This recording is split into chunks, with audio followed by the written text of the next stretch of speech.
Bonjour, bienvenue à toutes et à tous, très heureux de vous retrouver aujourd'hui sur Comics Party, j'espère que vous portez bien. On se retrouve pour un nouveau numéro du guide du super-héros, le 7ème du nom, intitulé Super Vilain, les racines du mal, l'occasion de revenir sur certaines origines, story de ces super vilains, et d'essayer de comprendre comment ils ont basculé du côté obscur, et il y aura d'ailleurs sur la chaîne d'autres numéros consacrés aux super vilains. Bonne émission à toutes et à tous.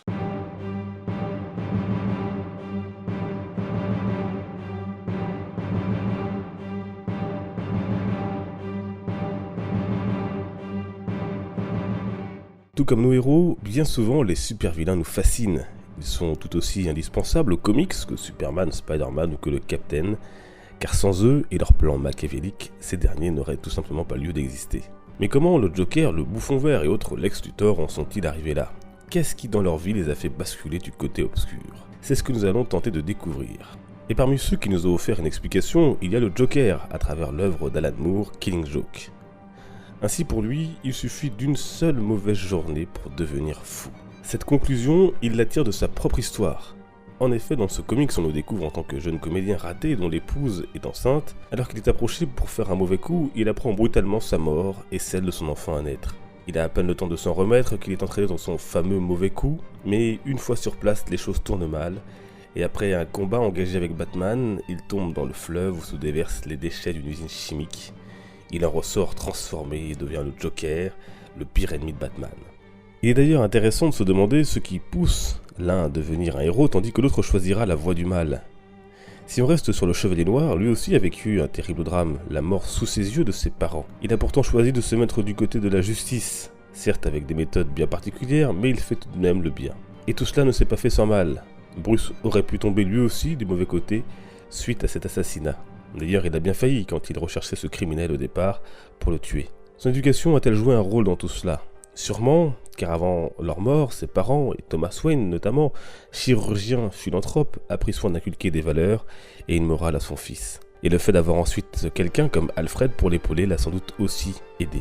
Mais cela ne suffit pas toujours, comme on le voit dans l'univers alternatif de Injustice, où celui que l'on caricature comme un boy scout Superman devient un tyran à la suite d'un tragique événement. Quand on regarde attentivement, les méchants tirent bien souvent leur motivation de leurs mauvais sentiments, comme avec Venom par exemple, ce symbiote a trouvé notamment comme hôte le journaliste Eddie Brock, qui avait de quoi en vouloir à Spider-Man, qui avec Daredevil avait mis en évidence un faux scoop du reporter et ruiné son existence.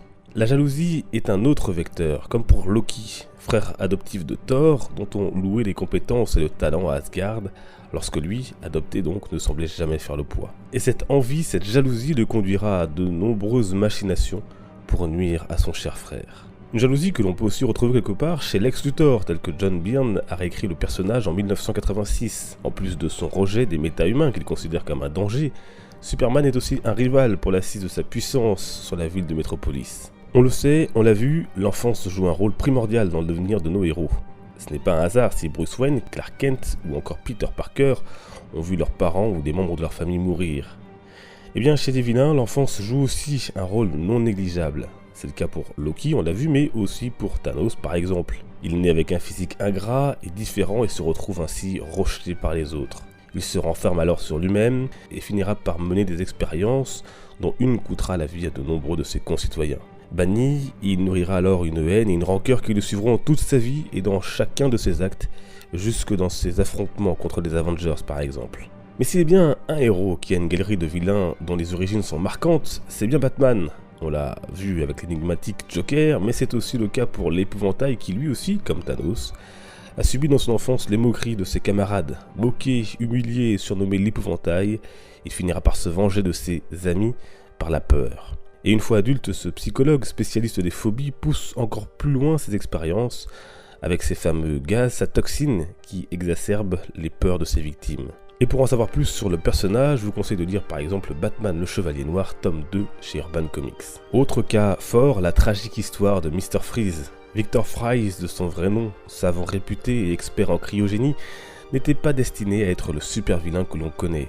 Sa femme Nora était grièvement malade, il décide de la cryogéniser pour la soigner, mais utilise pour cela le matériel de son employeur, sans son accord. Celui-ci envoie alors ses hommes pour débrancher l'appareil qui maintient son épouse en vie. Victor, refusant de la laisser mourir, se débat et se retrouve projeté dans des produits chimiques. Résultat, il ne peut alors plus survivre au-delà de 0 degré. Plus tard, voulant se venger de son patron, il trouve Batman sur sa route. Freeze tire sur la capsule de sa femme accidentellement, qui se brise. Anéanti, il tiendra Batman comme responsable. Voilà comment dans les comics, un drame personnel transforme un honnête homme en super vilain. À ce sujet, il vous faut voir le double épisode de la série animée de 92 dont l'histoire diffère, et bien sûr le chef-d'œuvre de film animé Batman et Mr. Freeze Sub-Zero de 1998. Voilà, nous nous sommes penchés rapidement sur quelques histoires de super vilains pour essayer de faire ressortir quelques points de convergence.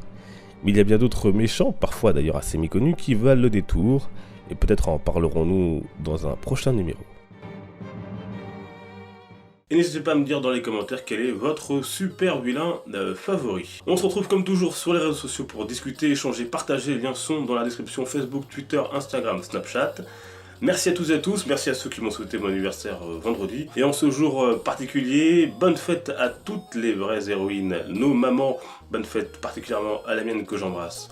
Les comics sont une fête. Ciao.